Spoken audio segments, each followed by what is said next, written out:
Soda Humachino, no be de Awudro.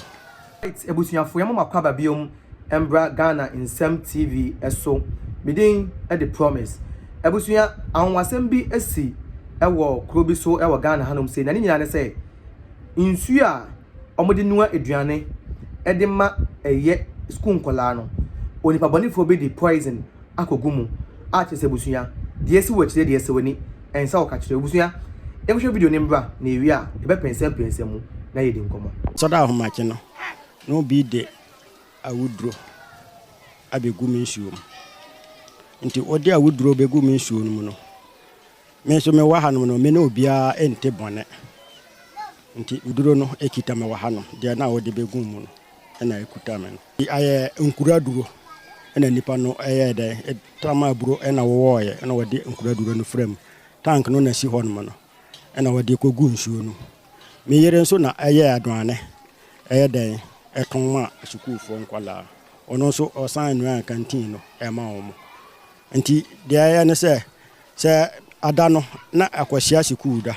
se ye yan hu aye ne se na aye yiye no se yakoka ne pia awofo ma omode omama e ba hanom no omokoma e besai ena me se e de yan twa so na nkwala no ye betete se anka obi ayi de enim kwan a ye be fa so a ye be bo nkwala no ho ban ana enora me da dem ena bibi kam se sori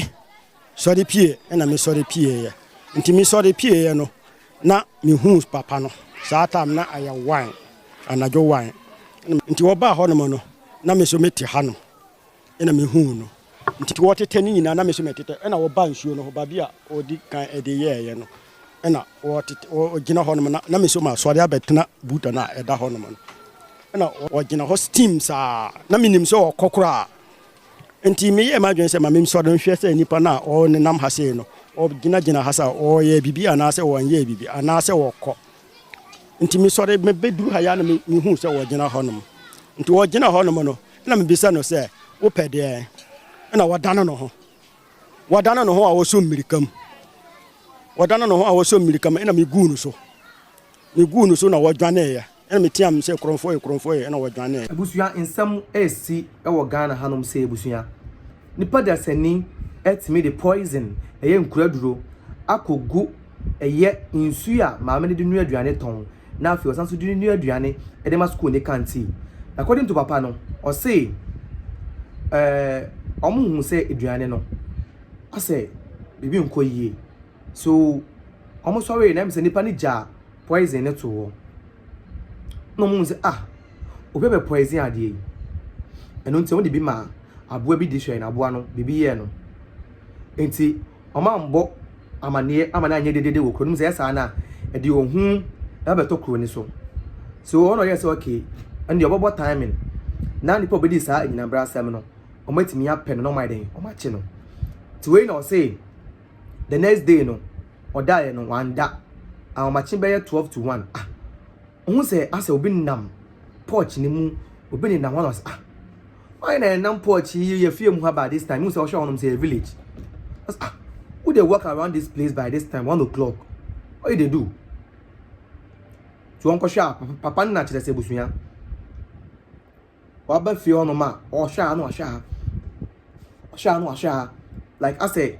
obi o hwehwe bibi don't say hey what you dey search for here then the man start dey run no no do go no so na no start heading opa ne kronfo na question ebusa ne se busuya then na ebeba utrim ama odi poison Nkura Aduro bagogu aduane a yeton e de mani pedimu so oni nipa no wo problem it doesn't mean say e was say ukum nipa tiewu so oni nipa no wo problem e no nkyere say e was say amanfo wu ansa na wo ani age okay because me ntia say the ntia bako poison nsuo a odi nua aduane ma school nkola edi na sa wo bako di bia we de ne wo ye ebi ma dwin wo fom because o share the kan koye na this man ne ba ya obehu Nkura Aduro na nka that day no nka asembesi wo man esa kuro ne so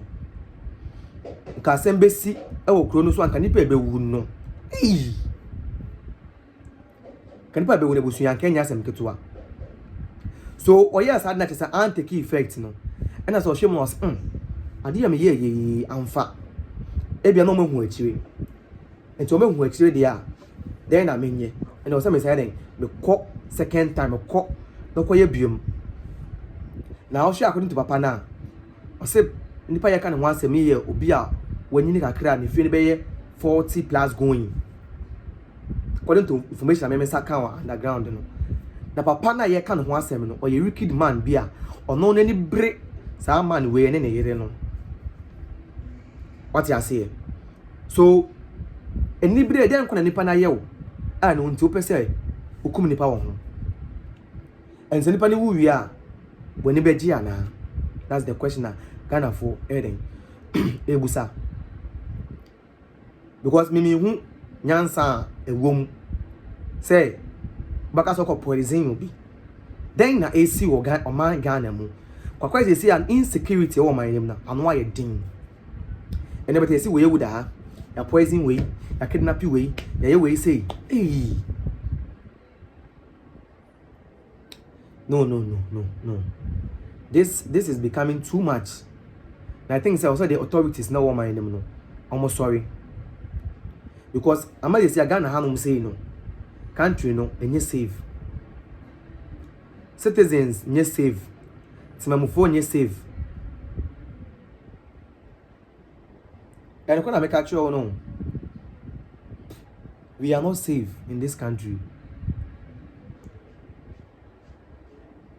enye safe crabium I was say hwe na yankofa obi like I don't understand but it's it's very sad. It's very very sad. Then I'm going for Sansem here because we my own adventure comment section. I had a so Ghana in some TV. When him said the Ghana in some near them. When we didn't come on pay me didn't I promise the blogger the BC era cry the dark and so ebe bro mo e da se bebre so ya woni so mo moto sa anyi mu na do ma ye nyum we hwe nyum omo ano moto sa anyi mu we won mo pa na hwe cap no hwe top red woni me ba ko mutala Muhammad about metal minister na owu endu an o ka omo mu wo e ka na say helicopter crash o ka won na me dey ayo na to me say no ono to nyum me e sure say video win na mo Wadin kuna na do ma ene ba onya mo na ko ko ko mo mimi nka hwe but we are some sebe enu an mimi nka hwe